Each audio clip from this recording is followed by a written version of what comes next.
السلام عليكم ورحمة الله وبركاته. آد بان سلام يا أصحاب تقاليق ميول بدوني كجوكتان ولكن مهند هبي أو جعليستي عبادة إنه إذن لو ذاقو قصو وليبا آد مروق بدن dad fara badan ayaa waxay soo dheen qisooyinka maxaa noogu soo gudblaada Allah iyo kulli xaal cabada waxa idin soo diyaariyay qiso jeclaystay waliba inaan idin la wadaago qisada inta aan idin soo fasaxin asxaabta channelka cusub waxaan dhihi lahaa fadlan ka mid noqo asxaabta ku xiran YouTube channelkayga please subscribe saar gambalaalka riix si aad u noqoto daawadihii ugu horeeyay isku soo noqod wanaagsan asxaabta qaaliga ah qisada inta aan idin soo gudbin waxaan ka codsan lahaa ugu horeyn in aad videoga like saarto kadib aad qisada daawato okay aan idin bilaabo qisada soo daawada kadib aan isku soo noqonaynaa maalin maalma kamida walaalayaal waxa dhacday laba wiil ayaa is ag fadhisay waxayna wada fadhiyeen meel lagu leedsado oo lagu nasto ayagoo halkii fadhiya ayaa halkii waxa soo maray wiil asaguna imaaday xadiiqadaas si oo ugu nasto waxa ka dhacday lacag labada wiil mid kamid ayaa lacagtii gacantii ku dhigay walaalayaal kadib wiilkii lacagtii gacanta ku dhigay wuxuu rabo walaalayaal wiilkii lacagta ka dhacday inuu u yeero si lacagta uu siiyo laakiin muxuu u yeeraa wiilkan ayaa fududaaday agtiisa fadhiyay wuxuu ku yiri tug ayaa taa maxad lacagta ugu dhagan tahay qofka ay ka dhacday waadba u jeeday maatiidi markaasuu wiilkii lacagtii ka qaaday wuxuuna u geeyay wiilkii lacagta lahaa wiilkan kale waxa uu aaminsan yahay wiilkii halkii fadhiyay inuu lacagtii ka jeebsiibay markaasuu ku yiri markaa xagga soo mareysay lacagtan ayaa wiilkaas ka jeebsiibay asaga markay lacagta ka dhacayday wiilkan uma uusan jeedin balse wuxuu arkayay wiilka markuu lacagta gacanta ku hayay markaasuu ku yiri uu ka jeebsiibay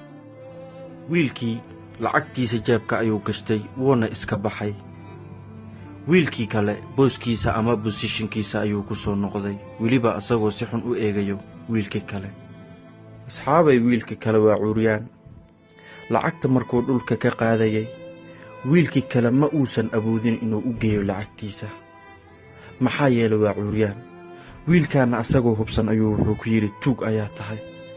lacagta waaba haysaaye maasiidid asagana inuu siiyo wuu rabay laakiin ma socon karo oo ma istaagi karo maxaa yeelay sida idin muuqataba asxaabay inaan ku waa cuuriyaan bini'aadamkoo dhan ayaa waxaa ka samaysan imtixaan maxaa yeelay asxaabay wiilkan hadda waxa uu sameeyey waa khalad hadduusan degdegi lahayn oo si tartiiba ula hadli lahaa waxba ma halaabi lahayn asxaabta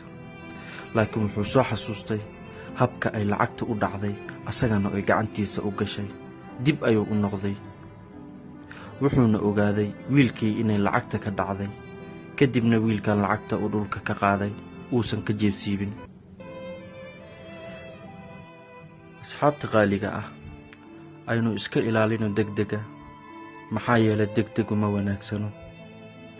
aad iyo aad baad ugu mahadsantiin daawashada aad daawateen videoga waxaan idinka codsan lahaa inaad faafisaan videoga ama aad share gareysaan okay asxaabta qaaliga sidoo filayo aad iyo aad buu videoga ku cajabiyay fadlan ha ka baqiilin inaad like saarto mar kale videoga kulley waad dhameysatay waxaan ka codsan lahaa inaad comment ahaan igu soo qorto videoga waxaad adigu ka faa'iiday wiilkii aad buu u degdegay lacagtii wiilka dhulka ayuu ka qaaday inuu siiyo wuu rabaa laakiin ma awoodo wiilka lagu hulayaa ma awoodo okay wiilka lacagta markuu soo qabtay inuu siiyo wuu rabaa laakiin ma istaagi karo wiilkii asagoo wiilkii u yeerayo kan kala soo